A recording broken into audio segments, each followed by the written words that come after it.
All right.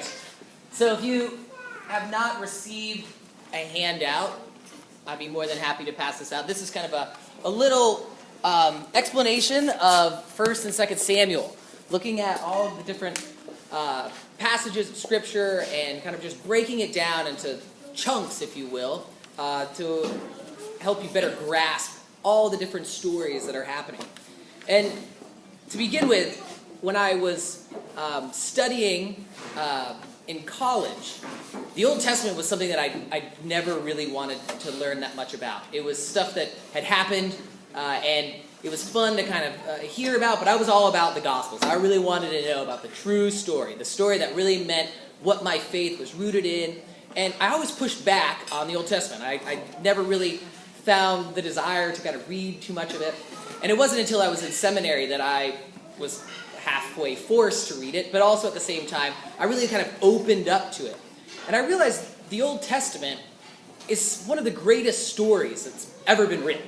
It has warfare, it's got love, it's got friendship, it's got betrayal, it's got all of these incredible moments where we see the people of God kind of really responding to what God is doing. And then you have these moments where you're just kind of smacking yourself on the head and being like, what is going on? I can totally see why God so many times almost pushes the reset button and is like, let's just do this again. But over and over, God kind of shows God's self through these people. And I can't tell you how excited I was when I was told or was asked to present on Samuel. Because 1st and 2nd Samuel, I think, are like, there's been this runway that's been created through all of the Exodus. Then we go through this book of Judges, and then we spend some time with Joshua, and then we have this kind of side shoot of a story with Ruth that's very, very beneficial in understanding the line of David all the way to Jesus. But then we have Samuel. And Samuel is just one of these books that's like some of the main characters get introduced. And I was telling somebody earlier that the reason why I love 1st and 2nd Samuel so much is that we have these characters that we kind of see, some of them from the very beginning of their lives. Not many characters and people in the Bible and our history of our church do we get to see grow up. And one of those main characters is David in the book of 2nd Samuel. And we get to kind of see David as this little boy that, as the school chaplain, kids love to talk about David and Goliath. They love to see the small guy win. And then we kind of see David grow and grow. And not many people do we get to see do that in the Bible.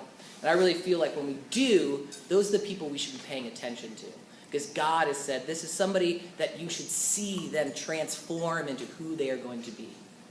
And so I'm very excited tonight to share Samuel with you and share it with one another as we kind of look at it.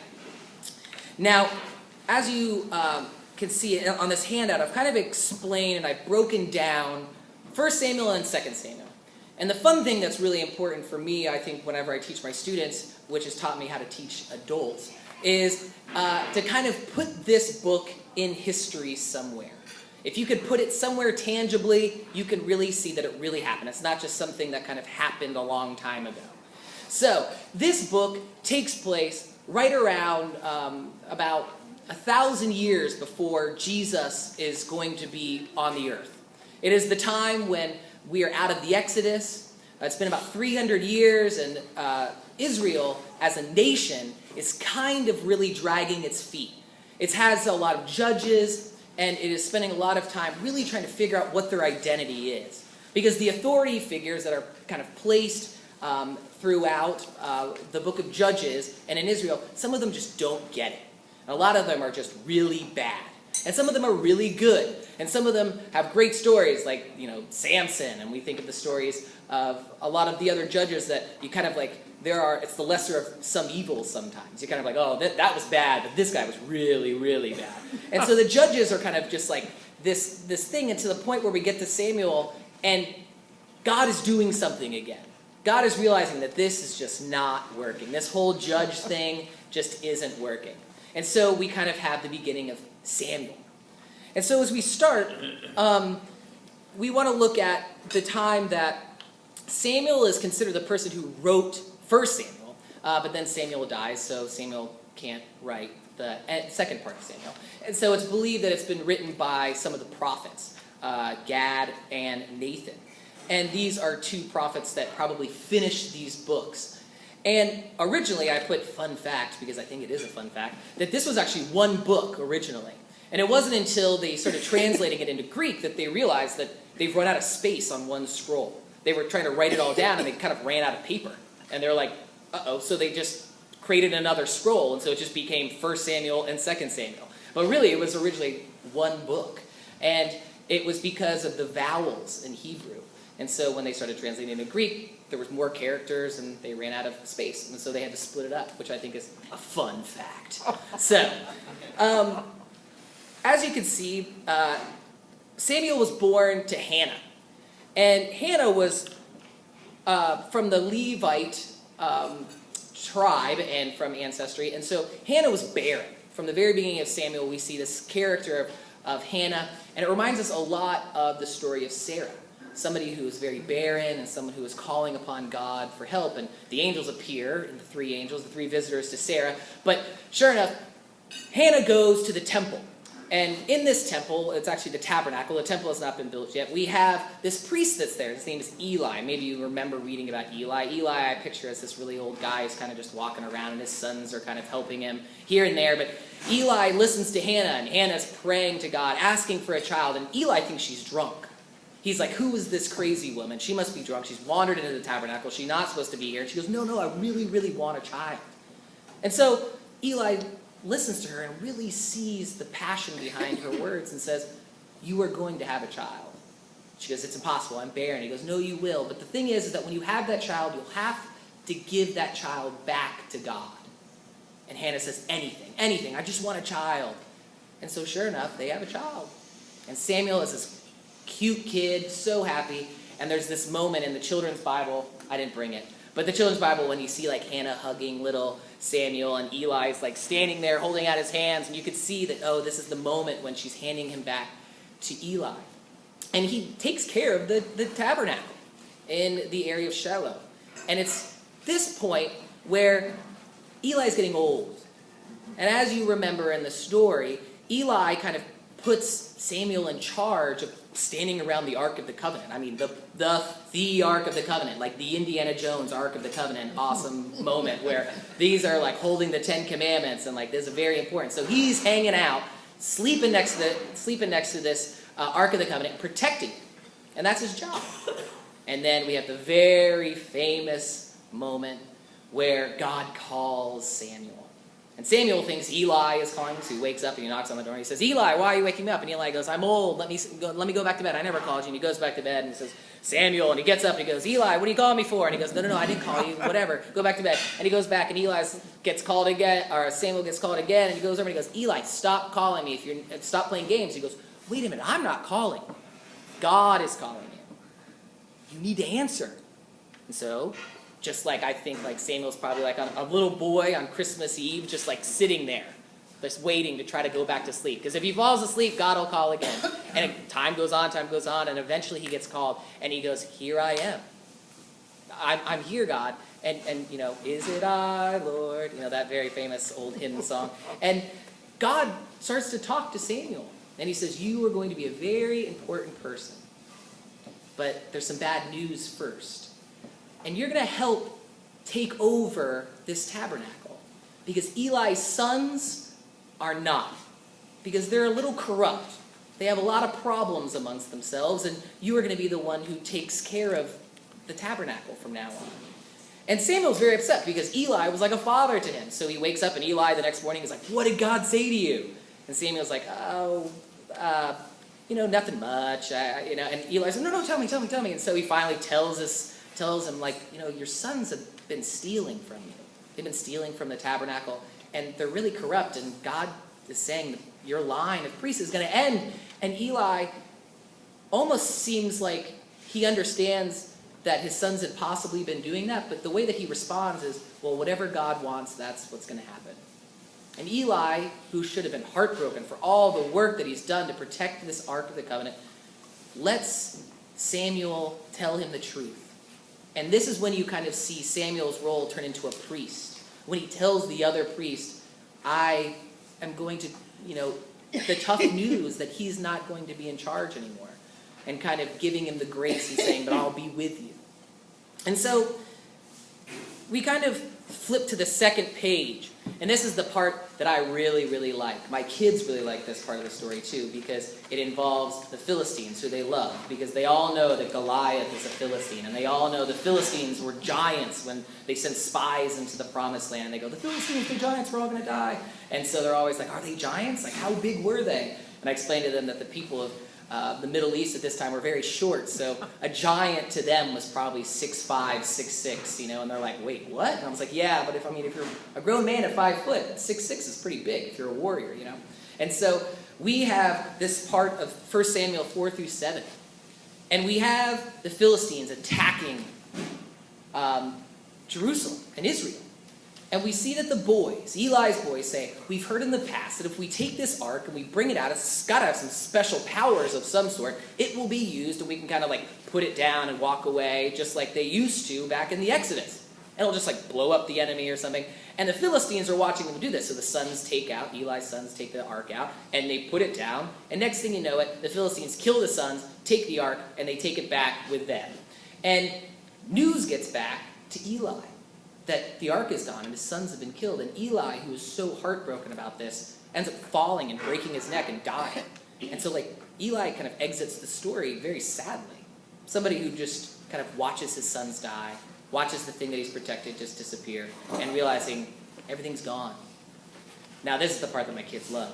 It's because the Philistines take it all the way back to their place. They take it to their god of Dragon, and they put it in front of Dragon, and they kind of make it a gift to their god, their pagan god. And the next day they realize that all this stuff in their temple is floating in the air, and they realize that this ark is not something they need to be involved with. And this is where the kids go, oh, it's like when the Nazis open up the ark at the end of the Raiders of the Lost Ark, right? The ghosts fly out, and he's like, don't look, Marion, and they're strapped to the pole, and everyone's melting. And they're like, is it that kind of power? And I was like, well, yeah, not really, but they were afraid of this thing, so they strap it to a cart, and they put 2 cows on the front of it, and they just let it go. And the cows have no direction. They just kind of start walking, and they end up in Israel again. And everyone's very happy. The ark's back, and it's protected. And so Samuel is kind of seen as this person that everyone starts to trust, because then he goes and he defeats these Philistines at the same place they took the ark, and everyone's very happy. Well, this is where I think the story of Israel really takes off at this point of the story. Because I like to think of this story as the moment where God was if they want it, you got to give it to them. And this is when, to kind of put this in context, the Egyptian empire at this point that had been growing and growing and growing is starting to fall apart. And Israel has become these 12 tribes. And it's not really a unified nation just yet, but all the other places around them aren't really organized. The Babylonian Empire hasn't really happened yet, which will attack under Nebuchadnezzar. You'll get to that long ahead in this story. You'll get to Nebuchadnezzar and the Babylonians and the Assyrians and the Persians. All those people don't exist yet. So there's this very pregnant moment in history where Israel has this moment to kind of be the superpower. Nobody's really pushing against them. And so the people see around them, they say, you know what, we want a king. Everybody else around us has kings. We want a king. And Samuel's upset about this because he kind of takes it personally. Am I not that good of a leader? And he goes, no. You are going to be a good leader. It's me they're rejecting, is what God says. So tell them what they get. So Samuel says, if you get a king, he's going to take your boys. He's going to put them in an army. You're not going to want to be a part of that. He's going to take your girls, and he's going to make them slaves and handmaidens. And he's going to take all of your land, and he's going to take it all. And the people look right at Samuel and without blinking say, yeah, we want that still. And these Israelite people, these stubborn people who would act the same way we would act, in all honesty, they are us, say, okay, you want one. And so Samuel goes out to find a king. And the first king is who? Who does anybody remember? Saul. Yes, Saul. Now Saul was tall, he was handsome, he was a great public speaker, he was wonderful. And when Samuel sees Saul, there's this whole exchange with lambs, and he's dancing and all this great stuff. He sees Saul and he anoints him. He says, you are going to be the new king. And Saul is really taking over as this really great king. He has a bunch of trials at the beginning, but he kind of starts winning a lot of battles, and people start following him, and people really like him. Now, Saul is, whenever I think of the three kings, Saul is the frowny face. And then David is kind of like the face with just like not really making any face. And then Solomon's the guy who's really happy. So if I'm trying to explain the three kings to the kids, I go, Saul's really the sad one. Because Saul is shortly lived as a great king because there's this other kid that shows up that starts to take a lot of Saul's glory. And it's a little boy that from the very beginning Saul loves and he cares for. And that boy is named David. And sure enough, David kind of shows up because Saul puts out a decree, and he's like, there's this big Philistine we need to fight, and Jesse's sons come, and they all try to fight, and then we all know the story, so we can skip over it, and David beats Goliath. And when David beats Goliath, Saul sees this little kid, and he's like, this kid's incredible. And so he kind of brings him into his court, and he says, I want you to be a part of my family. And he kind of makes him his armor bearer, and David just watches. He just watches how Saul works as a king, and that's how David learns how to be a king. Well, time goes on, and David leaves Saul's court. And it's not until later on that we kind of see that when David returns, that, actually, I kind of just got that a little backwards. Sorry. David was playing music as a child, and then later on he comes and he fights Goliath, but Saul doesn't realize it's that little boy David. And so David kind of like gets in, and he kind of starts to learn how to be a king. And so David starts to get in the good graces of Saul. And David marries Saul's daughter. David becomes best friends with Saul's son. I mean, nothing could go wrong except we're reading the Bible, so everything's about to go wrong. There's a moment where David comes in after a battle, and everyone goes, oh, there's King Saul, the slayer of 10,000 men. And then David comes in behind them, and they go, oh, but there's David, the slayer of 20,000 men. Look at this man. And Saul's looking back, and he's like on his horse. And he's like, wait, I'm still the king. And he's like kind of rolling away, and everyone's waving at David. And everyone notices that David is really the breadwinner here. So sure enough, Saul gets very jealous of David. And I always picture Saul, whenever you see a lot of pictures of Saul, he usually has a spear. Because Saul loves to throw spears. And he loves to throw them at David. A whole lot. David's like jumping out of windows. I always tell my kids, like, just think about David. Every time David would walk in, Saul would get really angry sometimes and like throw a spear, and David would like jump away and go, like, what are you doing, man? And David like never retaliated. He was just like, listen, I understand you're angry. You can get through this. And next thing you know, another spear flies at him, and he runs out, and he kind of spends some time. Well, this jealousy grows and grows and grows way too much, to the point where David has to run away. And David is saddened by this because Saul is a mentor to him. It's like a father that he never really had. His best friend, Jonathan, he has to lose his best friend. And I just kind of want to make a side note that the friendship between Jonathan and David is probably one of the greatest images of friendship that you can have in the Bible. They truly, truly love each other beyond anything. I mean, this was kind of like this idea that Jonathan knows his dad does not care for David. But Jonathan sneaks away, and he's like, you're just my best friend. And David says, I don't want to hurt your dad because you're my best friend. I'm like, if I hurt your dad, I'm going to hurt you. I don't want that. And so Jonathan and David are kind of always together. They help each other a whole lot, but that's another part of the story that we'll eventually get to. And so we have David who runs away. And the only place David really has to go is the enemy's camp. And he kind of helps them a little bit.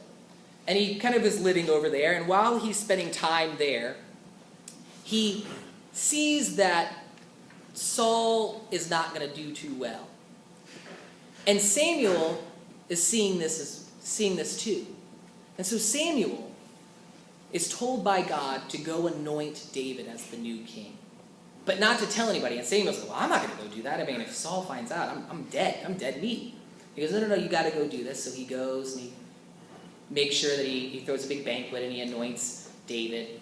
And David has always kind of known this as he's growing up, that I'm the new king, but I can't really tell anybody yet. We have to wait till Saul's kind of dead, and then I can come around. So when he runs away, he's really the king, but we're waiting just for Saul to kind of end it. And so it gets to the point when Saul's end of his life is coming, and he's very bitter. He's very angry about it, and he even goes so far as to starting talking to witches. And Samuel comes to Saul in kind of like a witch's seance moment and says, "You've screwed up. Like, it's not good for you. Like, this is not going to end well. Like, you and your sons, everyone's going to die," pretty much. And so, Saul's very upset about this, and, obviously they go to war, and he's defeated by the Philistines. He ends up falling on a sword because nobody will kill him, and, all this great gore and blood that all of my 7th grade kids are like, "Yeah, that's awesome." They all freak out because they just think it's the neatest thing ever. And it gets to the point where David takes over. And there's a lot of times when David could have killed Saul. But David always noticed that he didn't want to become the king by bloodshed. He didn't want to be very, when we think of kings taking over for other kings, you have to kill the king, then you're the king.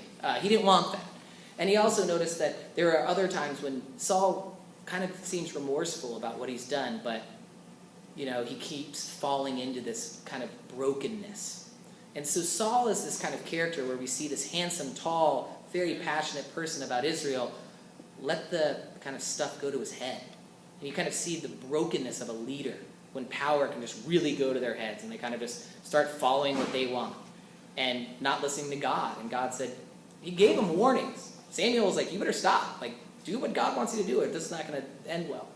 Well, it doesn't end well for Saul, and David takes over. And that's really the beginning of 2 Samuel. So we just did 1 Samuel. Like I was joking earlier before, you never have to read it again. There you go. So 2 Samuel starts, and David is given and promised and kind of becomes this person that we now sing about, I feel like, in a lot of our hymns. The line of David. When this eternal kingdom is promised to David, his sons, all of these wonderful things that will come from David's line. Now, David was, David's father is Jesse. And there's, you can trace everything all the way back to Abraham. You can trace the line all the way back, all the way to David. And then you can trace David's line all the way to Mary and Joseph, who were the earthly parents of Jesus. And so David is kind of one of these big fulcrum joints of the line of Jesus. So David is kind of, automatically, we sing about him in our hymns, so we should kind of figure out who this guy is. And so we see David, and David is the king that kind of has the flat face. That's the kind of way I like to think about him. Because David is sad at times, but also happy. And he's good, and he's bad. And when he's bad, he's like, "Why are you doing that? You have a lot of people telling you you shouldn't do that. Everybody knows that you shouldn't be doing that. Bad." And when he's good, he's just like, man, he's knocking it out of the park, and he's just like blowing people away. And so we kind of have this 2 different levels of David. Now, David goes on to move the capital. He's like realizing that he needs to get a capital for the kingdom. The kingdom has been secured, and he needs to realize he needs to put it in a central place. So he puts it in Jerusalem, and he moves the Ark of the Covenant there. And he starts having these visions and these plans to build this big building one day.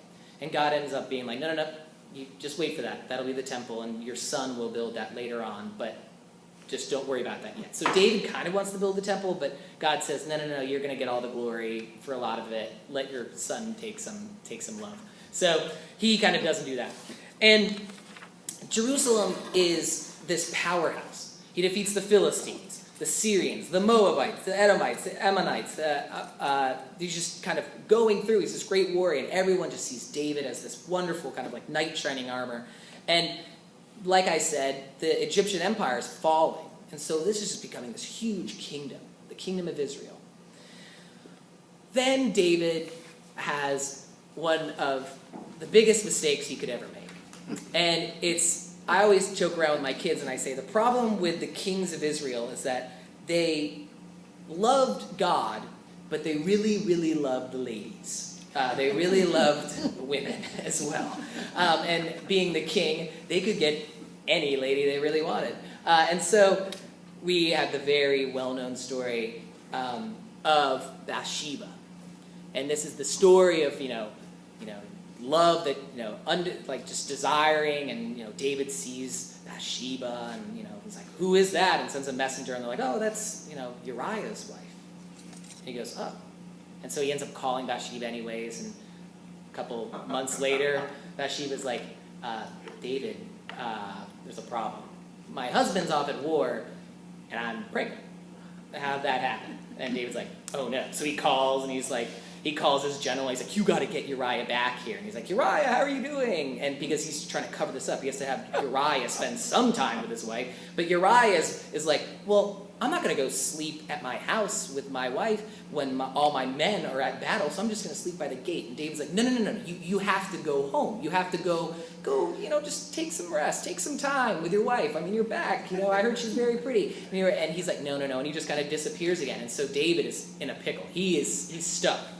Because Uriah has not been home, but his wife is pregnant, and so he's in trouble.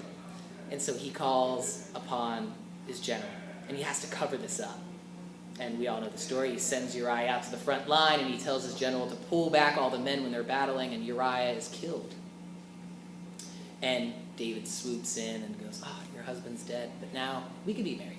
And he's like, oh, okay. And so David is kind of great, and he's enjoying all the splendors of his thought-out plan. But since Samuel has passed away, there's a new prophet. And this prophet is bold as all get out. His name is Nathan.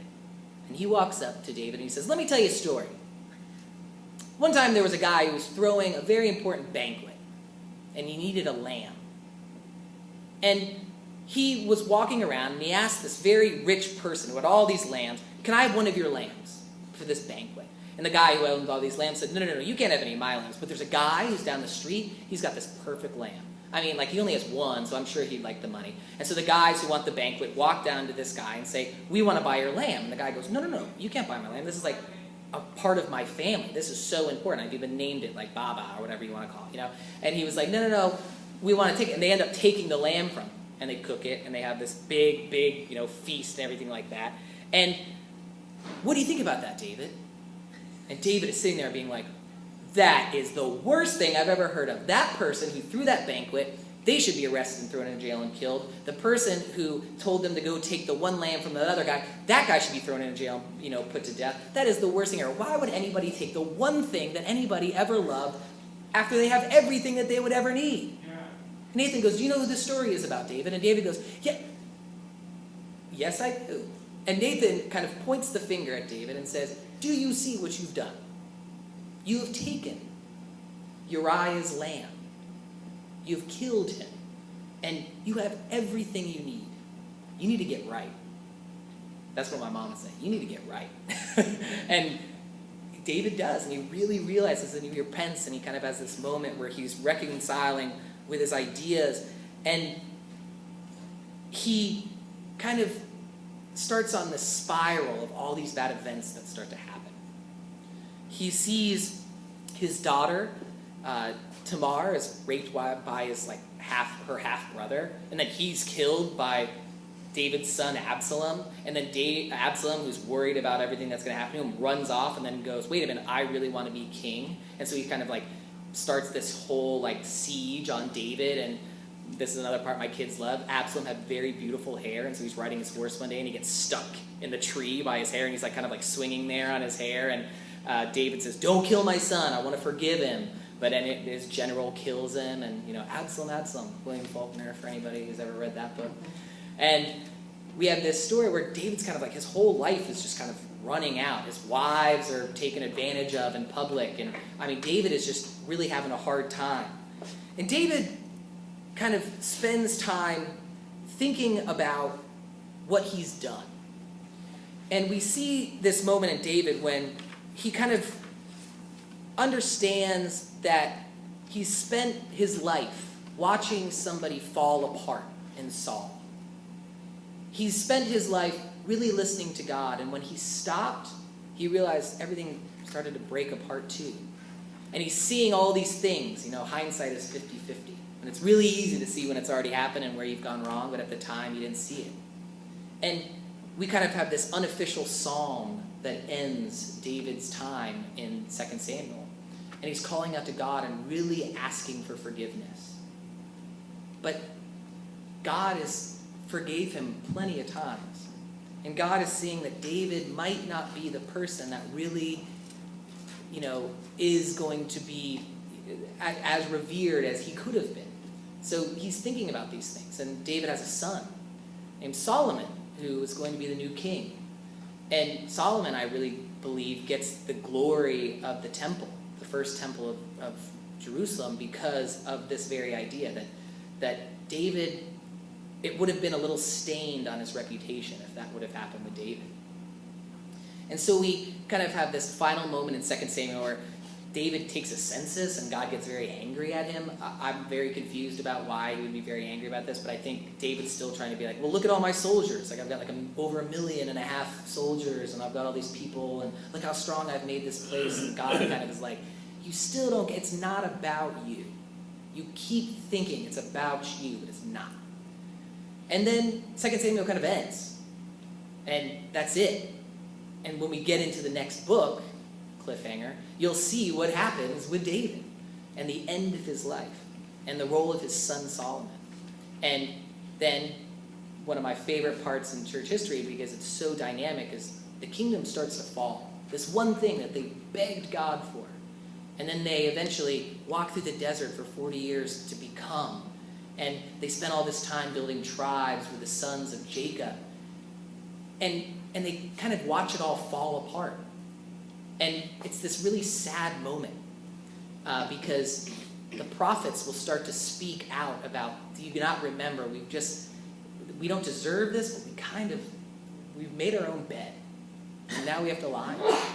And so we're kind of getting there.